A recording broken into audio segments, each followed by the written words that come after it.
How's it going, my peeps? It is now time for the TNA Bound for Glory 2012 full show results / highlights, breakdown, and review. I'll go over the results of the show and tell you guys what I thought about it, and go over the highlights of the show in my opinion.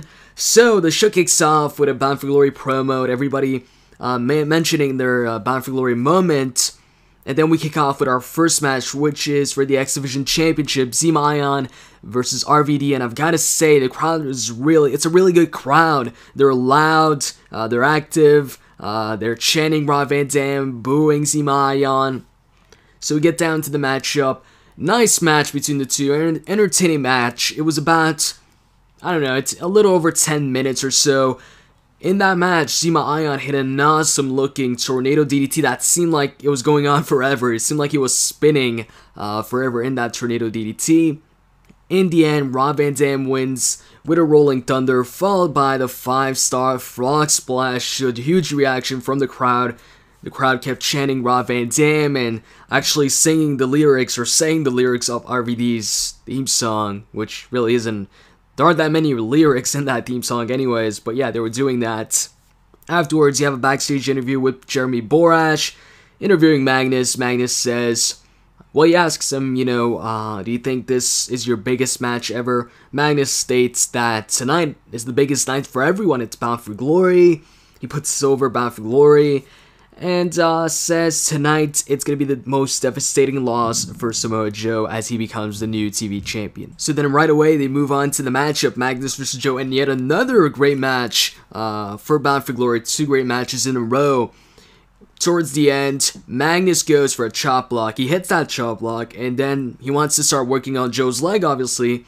Looks like he was going for for a figure 4, and Joe countered that into the Coquino clutch right in the middle of the ring, and Magnus stabbed. Although it was kind of a bad camera angle because it was showing Joe's back, but Magnus was like facing the other way, so we heard Magnus tap, but we didn't see him tap. But yeah, they declared Joe the winner, and then on the replay they actually showed another angle where you could see Magnus tapping. So Joe is still the television champion. And then we have Jeremy Borash backstage with Bobby Roode because their matchup is up next. The street fight. Roode talks about how him and James Storm, the feud has been going on for a year now, but they've hated each other for more than a year. They've hated each other their entire career, he says. Then he states that James Storm has never beaten Roode, and he also says, at Lockdown, after he beat him, James Storm left for a while and then came back, but tonight, when he beats James Storm will leave forever. And then we move on to the matchup where they show, well, first off, they show a video package of the feud. And then King Mo comes out first, the special enforcer for the matchup, followed by Roode, and then Storm. And holy shit, was this a great matchup. This was an awesome, awesome match. Brutal match. In the beginning of the matchup, Storm was the first guy to get bloodied or, busted open when Roode catapulted him, onto the steel posts outside. They used a lot of weapons, steel chairs, canes, trash cans. Man, at one point, they were both on the ramp, just smashing each other over the head with the trash can lid. They both had one, and over again, they kept hitting each other on the head until Storm won that little battle. And Storm hit a DDT from the second rope onto the ramp, kind of like Randy Orton does. Storm also hit a spinebuster on Storm. Roode hit a spinebuster on Storm on the ramp. You had Roode spearing Storm from the announcer's table onto another table. And then in the ring, at some point, Roode went for the pinfall on Storm. The referee counted 2. So Roode was mad at that, so he argues with the referee. So then King Mo comes in and pushes Roode back. And then that distraction causes Storm to get up, hit the last call super kick. He goes for a pinfall, but Roode kicks out of that. And after that, Storm actually went for another super kick right away, but Roode countered that and threw James Storm head first into a steel chair he had put between the turnbuckles, and then went for a roll-up, but Storm kicked out. And at this point, Roode was bleeding too, but not as much as Storm. Storm was bleeding so much in the matchup. But anyways, towards the end, Storm is at the top. He's at the turnbuckle. And Roode brought in some thumbtacks, and he put them, on the ring, and he was going for a superplex onto, the tags inside the ring, but actually Storm pushed him off, and Roode landed right on the thumbtacks. And then James Storm went for an elbow drop, and he nailed it, goes for the pinfall, but Roode actually kicks out of that. And then when Roode gets up, he hits a low blow on Storm, and then goes for the beer bottles. He goes outside, brings in some beer bottles to end the matchup with the beer bottles like he's done in the past. So he grabs a beer bottle, he's about to nail Storm with it, but Storm gets some payback and hits a low blow on Roode, and then grabs a beer bottle and smashes it over Roode's head, followed by a last call super kick for the second time, goes for the pinfall and gets the victory.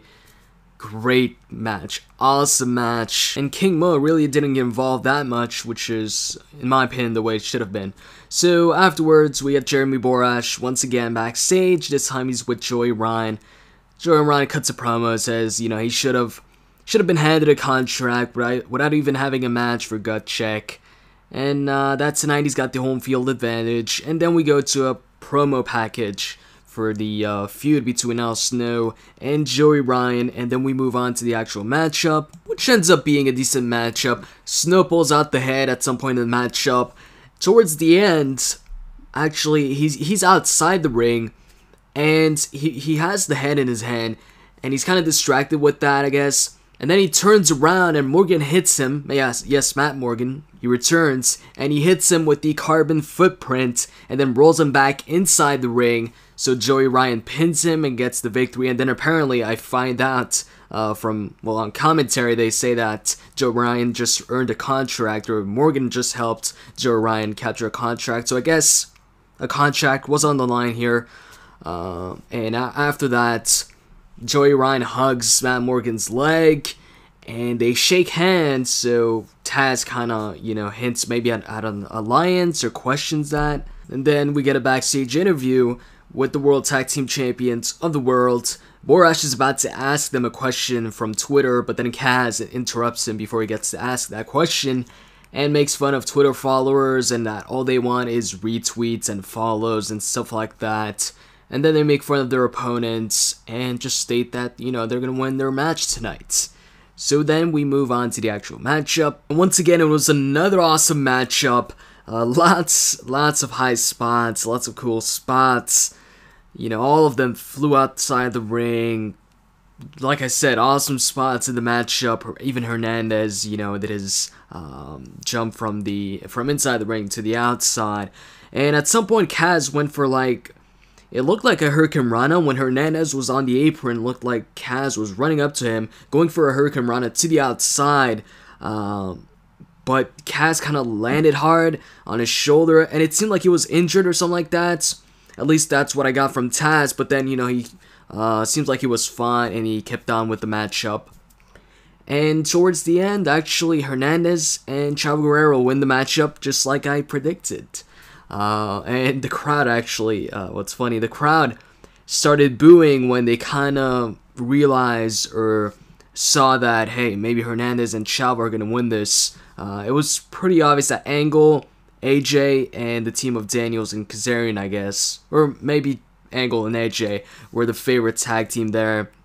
But it wasn't all boos, it was kind of like a mixed reaction once Chavo and Hernandez won. After they won, Christy Hemmer interviewed both of them. Still a mixed reaction. And basically Chavo just said, it's for you guys. And yeah. And then we get a promo video for the match, the Knockout Championship match between Tara and Ms. Tessmacher. Fast forward to the actual matchup. The crowd was pretty much dead for the matchup. We heard a couple Tara chants and Tara sucks chants, but that's about it. The ending of the matchup came when Tessmacher missed the top rope elbow drop. So Tara capitalized on that by hitting the Widow's Peak and getting the pinfall victory to win the Knockout Championship. And afterwards, she gets on the microphone and says, you guys might think I did this for you, but I didn't. I did this for my new Hollywood boyfriend. He's a big deal. He's on TMZ, blah, blah, blah. And then she introduces him, and it's that Jesse guy from Big Brother. And he gets to the ring, and they kiss, and, that's about it for that. And then we get some highlights from last night's TNA Hall of Fame. And then we move on to a package showing the highlights, I guess, of the whole Aces and Eights thing. And then when they have the matchup, Sting and Bully Ray come out first. And actually, Bully Ray is wearing Sting face paint, just like Sting, well, kind of. And he's getting, face reaction. Then Aces and Eights come out to actually theme music, but they come out from, like, the crowd. And they come out with Joseph Park. And they sit him down and handcuff him to actually the barricade. And then the match goes down. Pretty entertaining matchup. Bully Ray got a face reaction. People were chanting for Bully Ray. People were chanting for Sting. They kicked Aces and Eights' ass. Aces and Eights, got some offense in too. And then, since it's no disqualification, by the way, they did make this a no disqualification match, that very night. Some other Aces and Eights members got involved. Joseph Park also got involved. He tore off, actually, the handcuffs and started beating up one of the extra Aces and Eights members that, came out to help his members, or, his teammates or whatever. And towards the end, they bring out a table, Bully Ray and Sting. Well, Bully brings the table. He sets it up, and him and Sting are about to put somebody through that table. But one of the Aces and Eights members pulls Sting out of the ring. And then another Aces and Eights members comes out, which I think is the leader. He hits a spinebuster on Bully Ray through the table. And then the actual Aces and Eights members that were a part of the matchup, one of them pins Bully Ray, so they win the match. And then after the match, they start attacking Bully Ray and Sting. And then Hulk Hogan's music hits. He comes out, and like all the Aces and Eights members except, I guess, the leader, the one that came out towards the end and spinebustered Bully Ray through the table, they all go after Hogan, who's still walking down the ramp. Hogan just, punches all of them after the other. And then he gets inside the ring to fight the other one, the leader, who's waiting inside the ring. The leader starts hitting Hulk Hogan. Hulk Hogan starts hulking up. He takes him out, and then him and Sting motion to unmask him, like they're gonna unmask him. So Sting holds him, and Hulk Hogan unmasks the guy, and it turns out to be Devon. So now it all makes sense, or not all of it, but that last part, the spinebuster, because that was Devon's finisher in TNA. But other than that, that was pretty unexpected. I think a lot of us thought it was gonna be Jeff Jarrett, Eric Bischoff, maybe.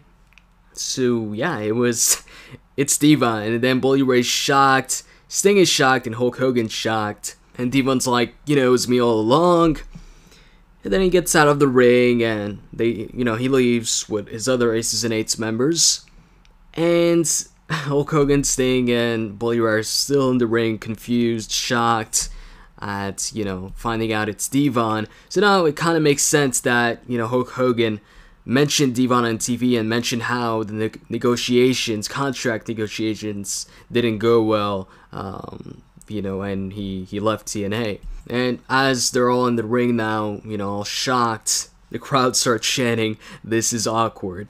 Anyways, we then move on to a backstage interview, Borash with Austin Aries.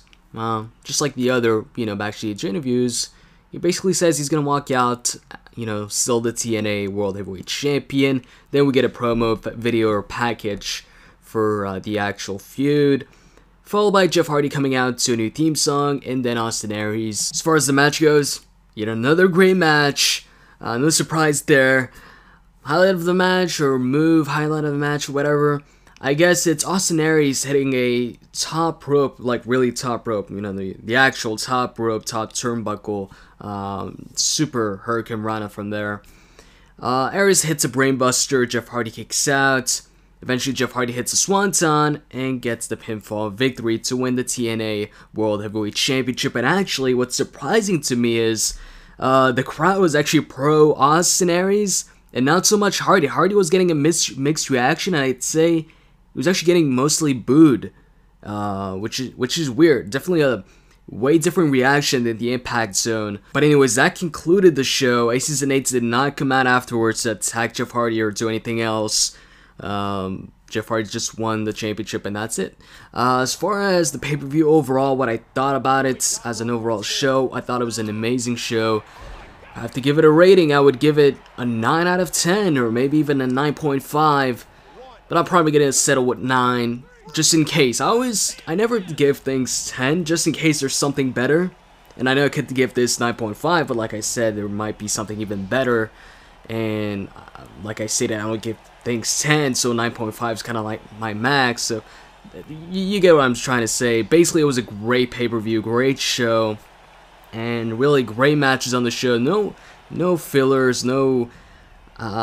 Really, it was just matches and promos leading up to the matches. So really love the show. And you know what? I'd like to hear what you guys thought about the show. Did you watch the show? What do you think about the show? What was your favorite match? It's hard to pick, you know. For me, it's hard to pick because really, you know, the main event, James Storm, Bobby Roode, and also the tag team match, you know, the three-way tag team match were all great matches. But if I'd have to pick, maybe I'd go with Roode versus Storm. That was an awesome match. So maybe for me, that was the match of the night. So if you watched the show, tell me what you guys thought was the match of the night. Like I said, mine was probably James Storm versus Roode. And anyways, if you guys enjoyed this video, if you enjoyed this review or results breakdown, I'd really appreciate it if you could click that like button. Like I always say, I'd really appreciate it, and it really helps me out. Oh yeah, and I did get every single one of my predictions right. How cool is that? But anyways, I'm out. See ya.